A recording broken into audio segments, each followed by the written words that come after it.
So in this lecture, we're going to look at our first reactions of alkenes. So that's going to start with a classic reaction involving the addition of two hydrogen atoms to an alkene. So the first reaction is going to be the reduction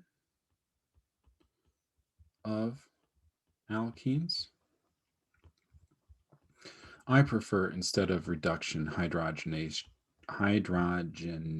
Let me spell that before I talk. So it turns out that adding two hydrogens across an alkene is a form of reduction, because if you recall, reductions are both the additions of hydrogens, the additions of electrons, or the removal of oxygen atoms. So this does count as a reduction, but hydrogenation is a little bit more precise. What we're doing here is we're adding dihydrogen across the alkene to get an alkane.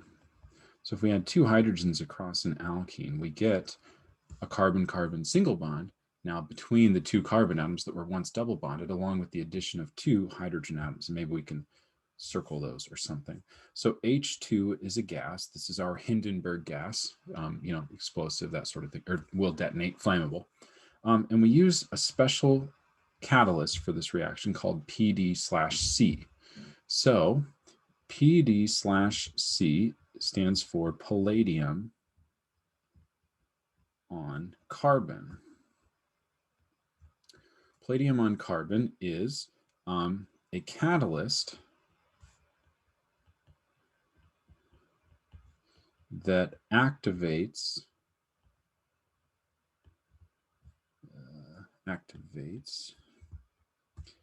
H2 for addition to alkenes. So the H2 is not readily available to react and engage the alkene. It doesn't just spontaneously add. Well, spontaneity is related to thermodynamics. Anyway, it doesn't just add automatically. We have to add something to activate it, and that's palladium on carbon. So as the name suggests, it's a catalyst. It's important. That means we can use a small amount.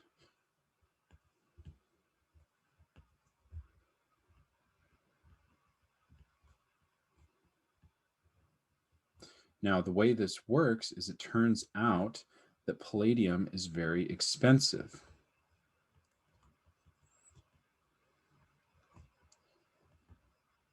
Okay, but it's both very expensive and very efficient as a catalyst. We don't need that much of it. Now, if I say to you, okay, let's do the hydrogenation reaction, and why don't you get me about 1/10 of a milligram with good accuracy on for this reaction, you'd be like, 1/10 of a milligram, that's 0.0001 grams on the balance that goes to 4 decimal places. That's going to be really hard to do. And so what we decided to do was develop a reagent where we dilute the solid palladium metal with solid activated carbon or charcoal. So palladium is very expensive. It's diluted. What's interesting about this is it's diluted as a solid on or within carbon black. And carbon black is just charcoal.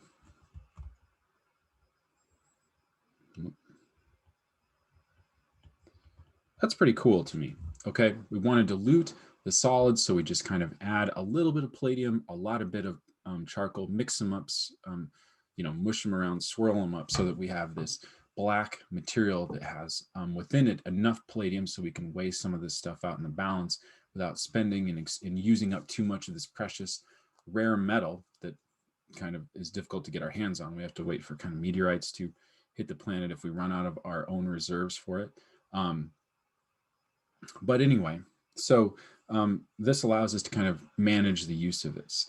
Now, what's cool about this is this reaction, this overall transformation, if I take us back a second, it's kind of like the dream for a chemist. We have this starting material, an alkene, and we want to convert it into an alkane, both of which are useful to us. Okay, so let's assume we have both of these things. How do we get from point A to point B? Well, the overall reaction involves just addition of two hydrogens. So can we put something into the bottle that only has 2 hydrogens? In this case, and this is a rare example, yes. We don't need a really complicated counter ion or something like that, or just some metal or pre-activation strategy where we have to do it separately in a flask. We just take the gas of the material and add it as you would gas, which is increasing the pressure of the vessel. And you have some palladium on carbon present. And the palladium on carbon, we're using a small amount of it to catalyze the reaction. So not only do we just add a reactant, H2, that has all of the atoms that we're going to incorporate, perfect atom economy, as we would say, but the catalyst, or the thing that facilitates the reaction, the PDC, is a catalyst, so we don't even need that much of it. It really is the dream of the reaction, or of the, like a process chemist dream, okay, in terms of efficiency and that sort of thing. Some other things that are cool about it is it works with isotopes of carbon, or hydrogen, excuse me. So isotopes of 1H work well. That is, we could use 2H, hydrogen 2, which is deuterium, or the radioactive hydrogen 3, which is tritium.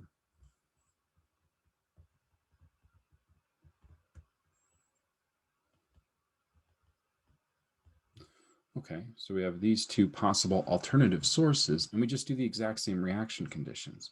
So for example, if we added D2 to this pentene with palladium on carbon, we would get the same sort of reaction, D and then D here.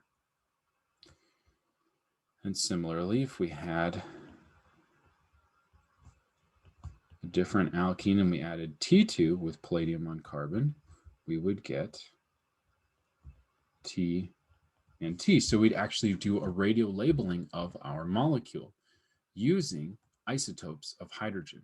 This is just such a great reaction. I mean, other than the fact that we use hydrogen gas, which is flammable. I've seen reactions where when you charge the vessel with hydrogen gas, if there's some loose palladium that's not wetted by the solvent, it will cause like a little flash, which is scary on scale, but in a small vessel, it's kind of interesting to see. Obviously, safety first. I had this thing behind a blast shield, and it was in a pressure vessel, so everything was contained, and the flash was immediately replaced by more hydrogen. Oof, I think through that. Okay, the plumbing was good. So let's go through the mechanism for this transformation, because it'll get some insight into the stereoselectivity of the reaction.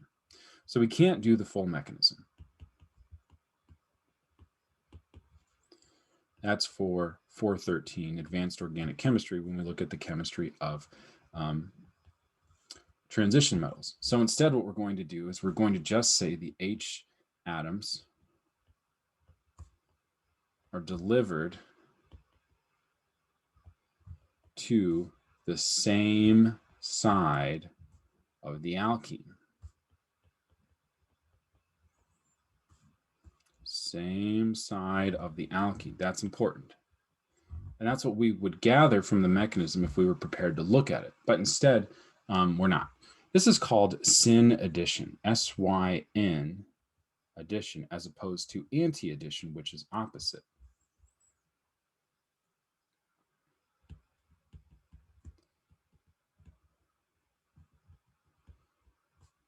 Okay, so Syn Edition is what this is called. It's a nice term to keep in mind. Now, this stereoselective, it's actually stereospecific outcome, really only is important in the context of cyclic alkenes.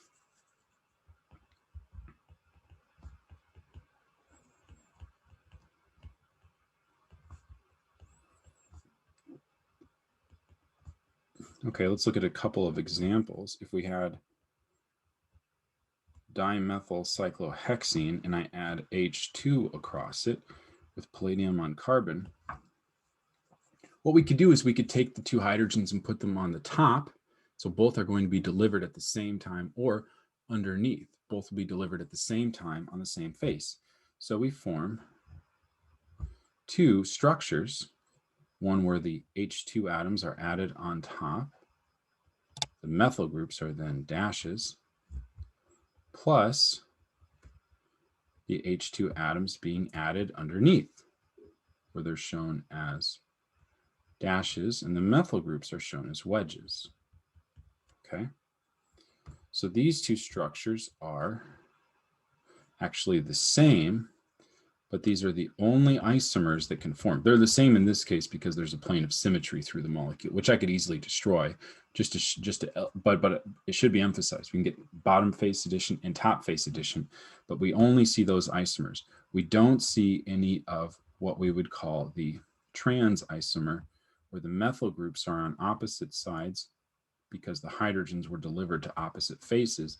This does not form. Now, I had to be careful about my example here. Now, I did introduce something that was overall achiral because it has a plane of symmetry, but that's okay. We don't have to worry about it. Both enantiomers would be formed if it was chiral. I mean, I can go ahead and break this symmetry if you want. Here we go. Broken symmetry. But now, if I add two hydrogens across, this actually don't form anything with chirality because if I have H2 and I add PDC to this, the outcome is the two hydrogens are delivered to the same face, but it's a face. I mean, we already have two hydrogens on the alkenes, so we introduced the two new hydrogens on carbons that already added two hydrogens, and we don't have any stereochemistry. It's for this molecule. But we could switch up the isotope, right? We could use deuterium.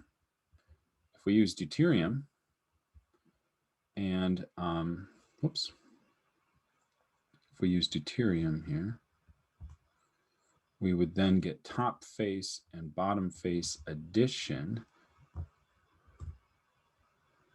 And now it matters whether that, so here's top face addition, but we've destroyed the symmetry by having this. Now it matters if that is a wedge or a dash, a little bit, but let's not worry about it too much. We have 8 stereoisomers that could form. Okay. I'll just keep it at this. The deuterium could be both on the top or both on the bottom, but not in between. Let's not worry too much about that methyl group. I actually made things quite a bit more complicated. Let's do this. If I do this, just backtracking a little bit, 2 methyl groups, then we don't have to worry about that being a separate stereocenter, and we still have the broken symmetry in the molecule. Okay. So it doesn't change too much about the previous example. And in this example, now we see that we have 2, everything's flipped, both enantiomers form. That's a good thing just to see, because we're going to be looking at chemistry that involves the formation of both enantiomers being formed. And so we might as well get used to saying, okay, if we do this transformation, we're going to see both enantiomers. Enantiomers are stereoisomers, that is differences in wedges and dashes, where everything is flipped. So if you look at this, the deuteriums were wedges and they flipped to dashes in the second structure. So both of these are enantiomers of each other. Okay. I don't want to complicate this anymore, but there is a really interesting application of this, and that has to do with the partial. Okay, remember, we're talking about the hydrogenation of alkenes. Maybe you've heard the phrase partially hydrogenated oils or that sort of thing. So let's get into partial hydrogenation processes. Okay, so imagine that you're a food manufacturer and you've got these fats that you want to distribute. Okay, let's make a better name for them. We'll call them oils. Oils are just an organic substance that likes to be a liquid. Now we call these fats in the science business because they're derived from fatty acids. Now what am I talking about? Well, let's draw a cis fat from a previous lecture. Long chain, but then a cis alkene or a Z alkene right in the middle. Something that looks like this. Just make sure that this is cis, or better yet, Z. Okay, so you're a food manufacturer and you're producing these things and you want to sell these things. You're like, okay, people like oils in their foods that kind of taste better if you kind of watch your portions and that sort of thing. So this is a cis fat, and it's in appropriate usage. This is fairly healthy. This is the type of fat that you would obtain from plant sources and fish, as opposed to fast food and processed foods.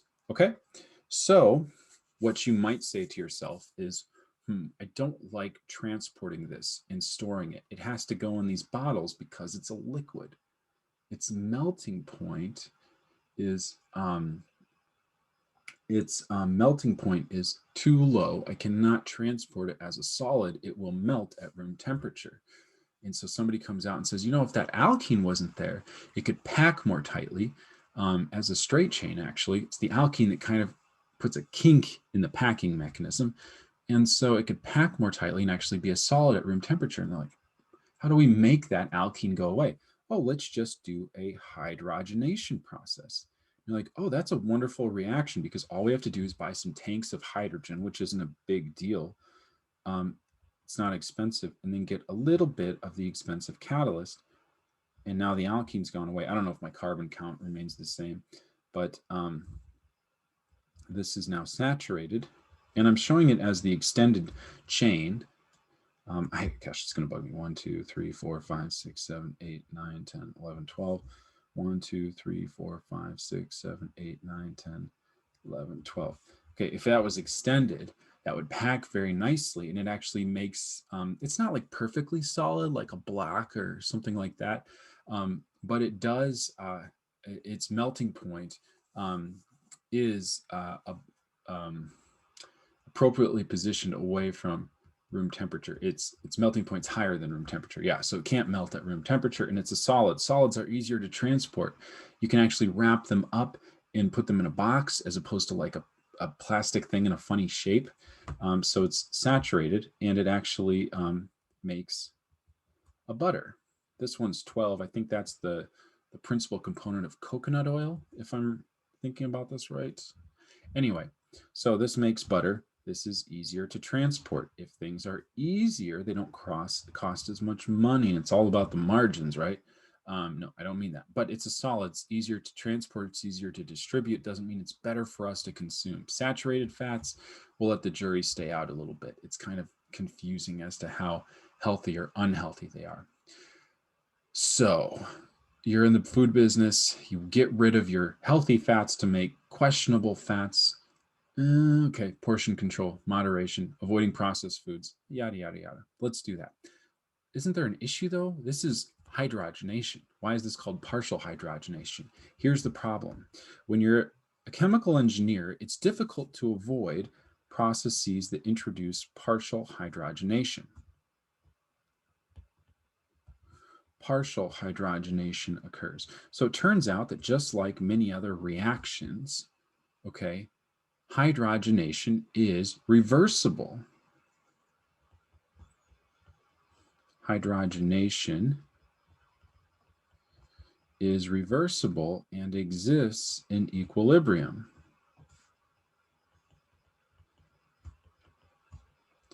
So you know that butter is butter. You're not going to like make a whole meal out of it, but there's some like saturated fats and like peanut butters and maybe unprocessed nut butters. It's like, oh yeah, okay, I can see that's the healthy fat. I can consume that. I wouldn't want to consume the processed fat. Now, the processed fat is saturated fat. Like I said, it's questionable, but there is one fat. The jury is not out. The jury has been out of session for a long time, and that's trans fat. They are bad, and they form in the reverse reaction of hydrogenation. So it's a reversible reaction, hydrogenation is. Now, what that means is that the alkane can react with palladium on carbon. I didn't make that clear. This is an ane. Reacts with could react with palladium on carbon to make an alkene plus H2. This is just the reverse reaction. Now, here's the problem. The alkane didn't know it started as a cis alkane. So what's going to happen is the two hydrogens are going to be removed, not with sort of syn removal, but more complex removal, and give rise to a potentially more stable trans or E alkene.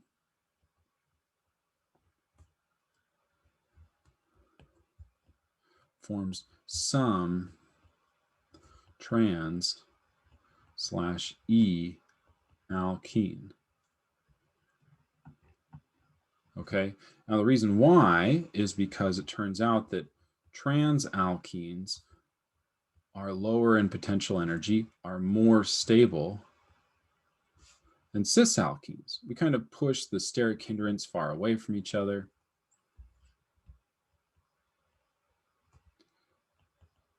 So if you have this situation, this is, in terms of stability, better versus this, and that's because you get some steric hindrance. I'll put sterics up here. It's probably a little bit more complicated than that, but in general, trans alkenes are more stable for the universe to form than cis alkenes. But the problem is that trans alkenes lead to death. Okay, so what's happening here? Okay, we've got a cost issue. We don't like transporting the healthy fats because they're a liquid, and liquids cost more to transport than solids. So we do a hydrogenation process. We process the naturally occurring cis unsaturated fats, many times polyunsaturated fats. Now what happens is the hydrogenation process, we're spending a lot of effort to get everything hydrogenated so we have a nice, easy to transport solid that's of uniform composition. But even though all the cis alkenes are gone, we're going to get some trans alkene. How can that be? The plants don't produce out trans alkenes. They don't make for good biological material. They clog up things and they form a solid. Well, the reason why is because palladium on carbon, when it does the reverse reaction, doesn't have a preference for syn removal of the hydrogen. So instead, you form the more stable trans alkene. Okay, it's not really a true reversibility. It's kind of a reaction of an alkene material that you processed. So you inadvertently take a bunch of cis, go to a bunch of saturated, plus a little bit of trans unsaturated. And trans unsaturated is bad. Okay, like I said, health effects are well known, well described. Angina, all of that stuff, it's an issue. Okay, trans fats are prevalent in a lot of industries, but I'll save that for another class maybe. So anyway, that'll do it for this lecture focused on the hydrogenation of alkenes. Our first reaction of alkenes, and we'll continue this in future lectures.